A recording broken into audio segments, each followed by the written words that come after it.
Hello, today I'm going to be talking about the qk60. I'm going to be covering my experience with keyboards in general and also just budget items and budget keyboards. Um, while I'm doing that, I'm just going to be dismantling, or not dismantling, but I'm just going to be removing some keycaps off of this keyboard. I am going to be placing them in this little Ziploc bag because I think my keycap tray for this is kind of, I think there might be some bugs in there, or I don't really know. I think I have a keycap puller right here. This little one-sided keycap puller, and I guess let's start. So, as you can see, it's a very boring keyboard. It was one of the cheapest layouts that I have picked, but it's made of metal. And at the time, it was sort of this kind of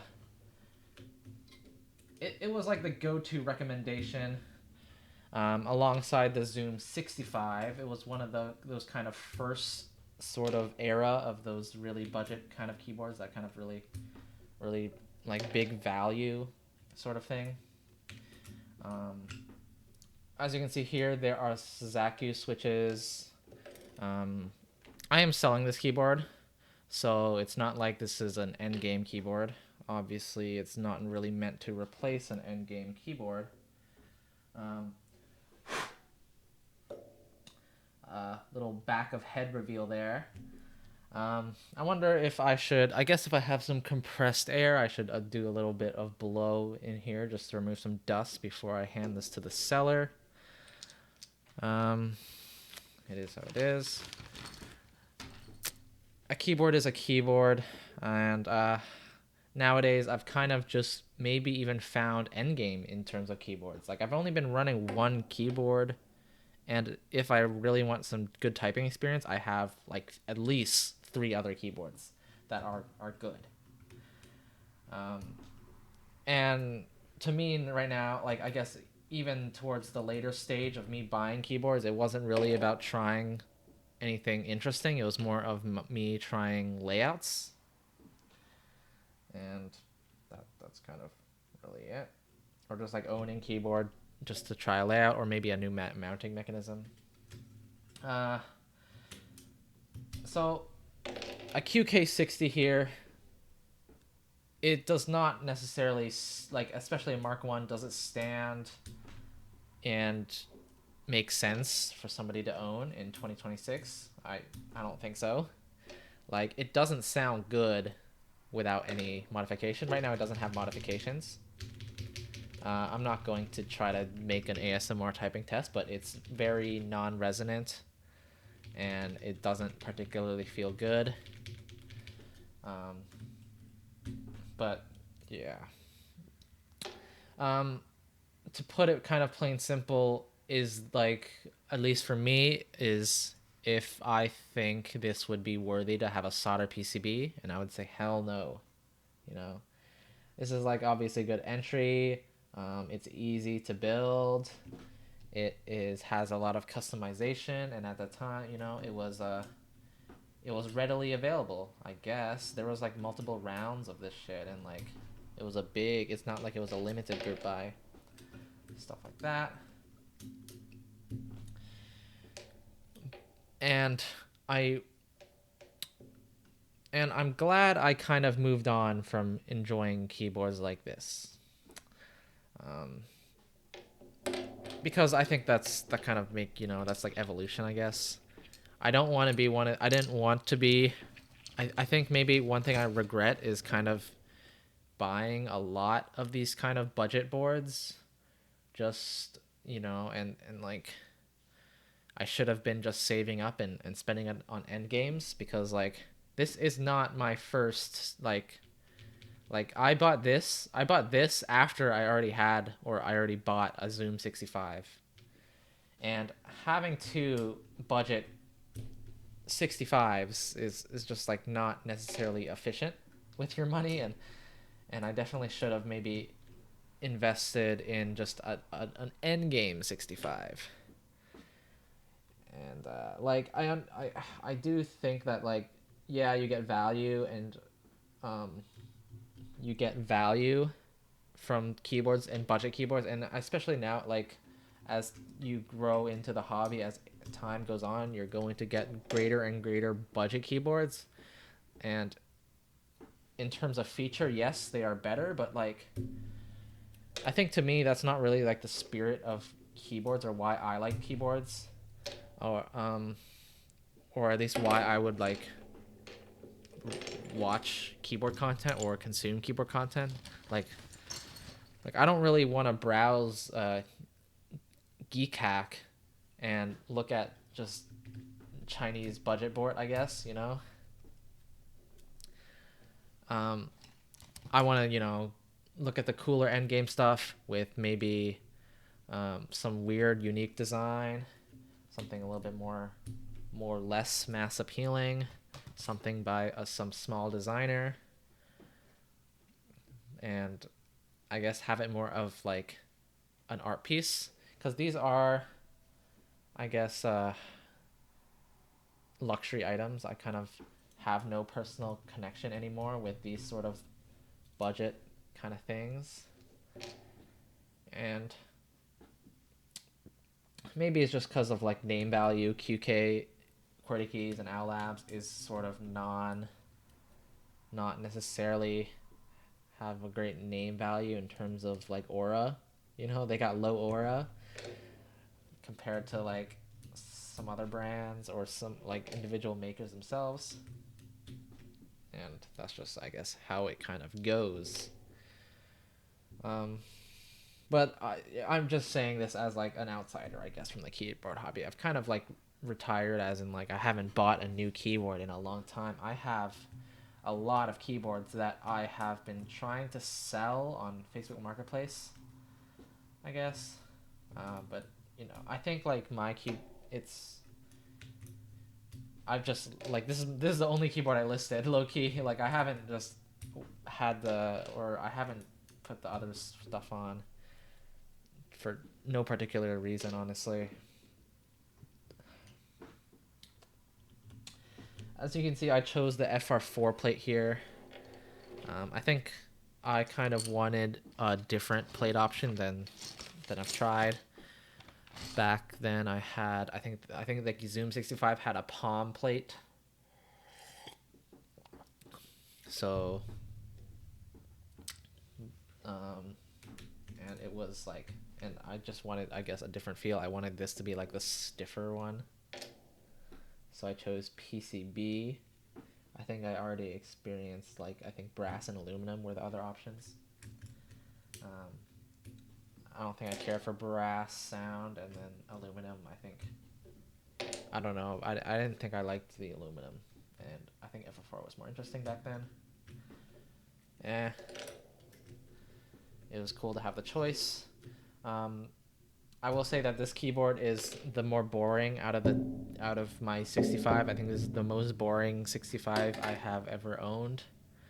I had the Zoom 65, which had I guess a knob, and it was the sparkly one, so that was cool. And I really liked my configuration with that one. I had some NK Kill creams, and at a meetup, people actually really liked it, even though it was kind of like a meme. It was kind of, you know, one of those thocky, fucking foamed up shit. You know, like it was not like, it's not something I would enjoy, but it was. I guess it appealed to people, and that was cool. Ended up selling that to a friend. I had a Bach and Neko 65, which was more interesting because you get that O-ring mount, which I guess was pretty cool. And I had some really good. I had a nice feel on that one. That one was a lot more interesting in terms of typing experience. And yada yada yada. And then I have a Mode Envoy, which I guess has a nicer back. So it's nicer, and it also has a kind of interesting mounting mechanism. It has those like foam blocks and shit. I don't know, does Mode exist? I know like a lot of keyboard companies now just like don't exist anymore. But I wonder if mode is still. I bet mode is still around. Da, da, da. But yeah, nowadays I honestly haven't had the need to kind of swap into my actual like keyboards that I have, that are, I guess, that I like. I've been just running one keyboard for a long time now, honestly. I mean, you can kind of see it in my thumbnails. I feel like for a long time, yeah, at least like for maybe 9 months, I guess I see. I've just been rocking the same keyboard, and it's the Wooting HE. I've been kind of HE pilled Wooting. You know, I've been kind of on that rapid trigger kind of vein, and I mean, it just there's no real I guess there's no reason not to have it, and I've been getting more into video games in general. I think just playing more games rather than like maybe like trying to just um yeah, just play more games, I guess, and not care about the typing experience and more about performance. I think like this one, the keyboard is honestly not bad.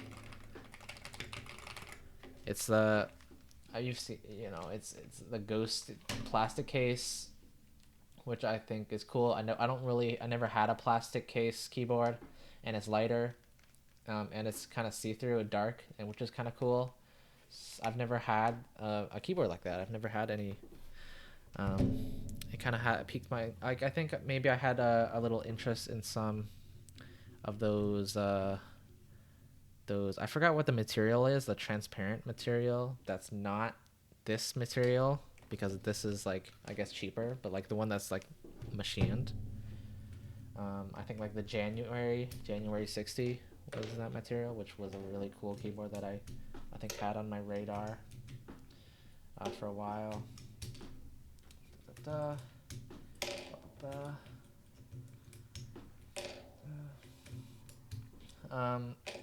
so maybe one day when I want to get back into keyboards, I'll consider getting some sort of clear keyboard, frosted clear. Maybe. But yeah, I wanted a keyboard that, I mean, the Wooting 80, I wanted the plastic because I wanted it to be light, because I guess I already don't care about, I'd rather prefer it to be light because it's, I guess, more interesting. I guess I already have heavy keyboards, and having something light is I guess more portable if I want to bring it somewhere. I guess I don't necessarily need to bring it anywhere, but swap out, I guess, if I want to. I don't know. I mean, it's also the plastic is more thocky. It's more low pitched in terms of its effect on the acoustics. Not that I care too much, but I do also even have some Geon Raw HEs on here that was like a pretty good option for HE switches. It's Geon, like, yeah.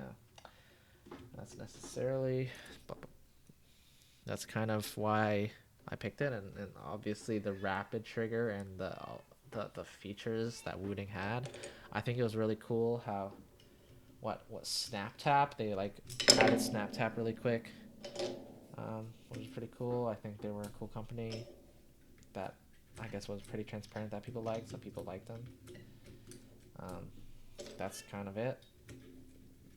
And I waited for the 80 because I realized, some games the function key is actually like important. Like, what if I wanted to play League of Legends? The function key is good for that because I could swap to my teammates' perspectives with a function row. I know not a lot of League players even do that, but that's something I could do. And also, like Minecraft, I gotta press F3. I've been playing a lot of back into Minecraft, I guess. I've been I've been on that MCSR kind of wave now,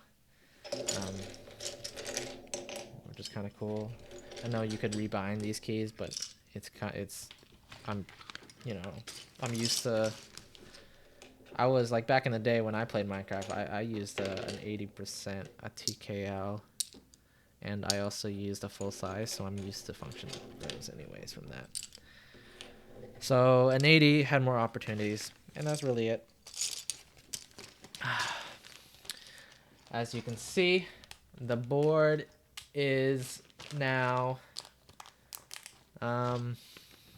cleared of its keycaps. The buyer didn't want my keycaps that came with it, so I'm selling it like this. Goodbye qk65. I honestly didn't really type on you that much, probably because I removed all the foams, and it's not great without all the foams. That's it. Gray top, black bottom. It is kind of cool that you like back, like this. It was and still like is a good, good deal because it's machine not bad. And it's also multi-piece. It's like 3-piece, 2-piece. It's not a one piece basically. It's not a one piece design, so that's his big selling point. That's cool. And like blah blah blah bouncy gasket mount. Shit like that. Whatever, I forgot I had that shit, but yeah. That's all I gotta really talk about. Have a nice day, guys. See you next time.